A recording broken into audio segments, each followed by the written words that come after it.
Sailing is not just a sport and hobby for me.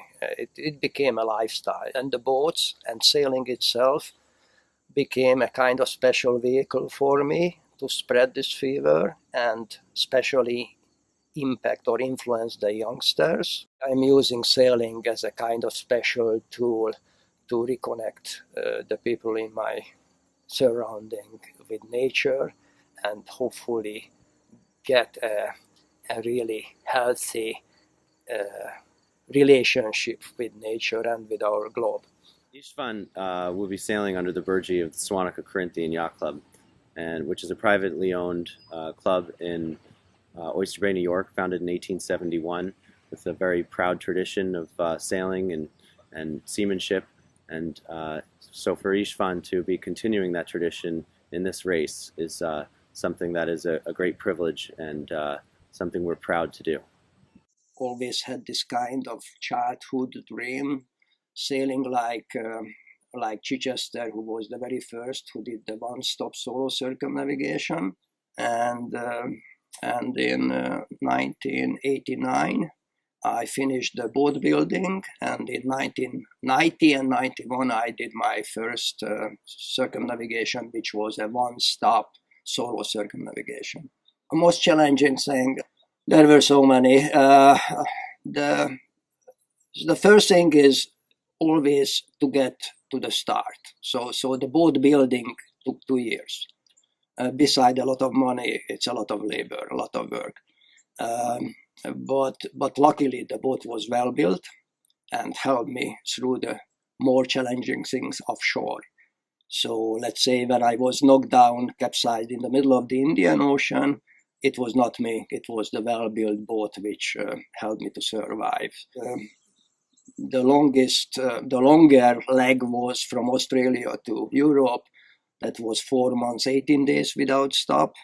By the end, I was a kind of fed up with myself, so I was eager to get someone else's companies, and that was challenging, yes.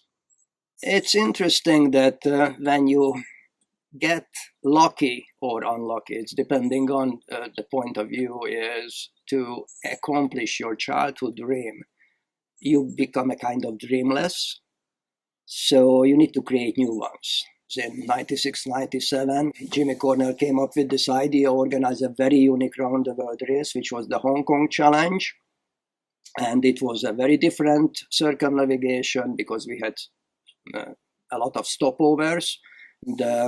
It was a full team, so my crew was between 9 and 12, and I just realized that it's even more challenging than to sail solo. Plus, in Hungary, we have a saying that 3 is the right number.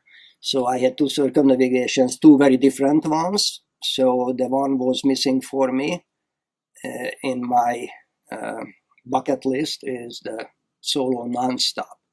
And needless to say, 1968, the Golden Globe race, where 9 sailors left and only 1 arrived, that was a pretty challenging race. And the very first historical race when someone sailed around the globe solo without any stop. The 50th anniversary next year came obviously as a kind of opportunity for me to check out this race on my bucket list.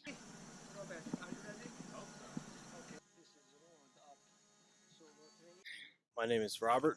I'll be helping out with Istvan's onshore backup team, doing some of the web updates.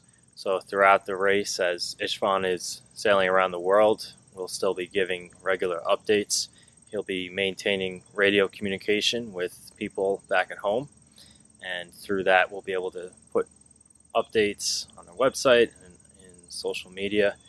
And then during his drop-off points, at 2 or 3 points during the race, he'll actually be handing over camera footage, photos, and hopefully video that we can also post. The most direct way to help is to go to koparsailing.com, make a donation on the website.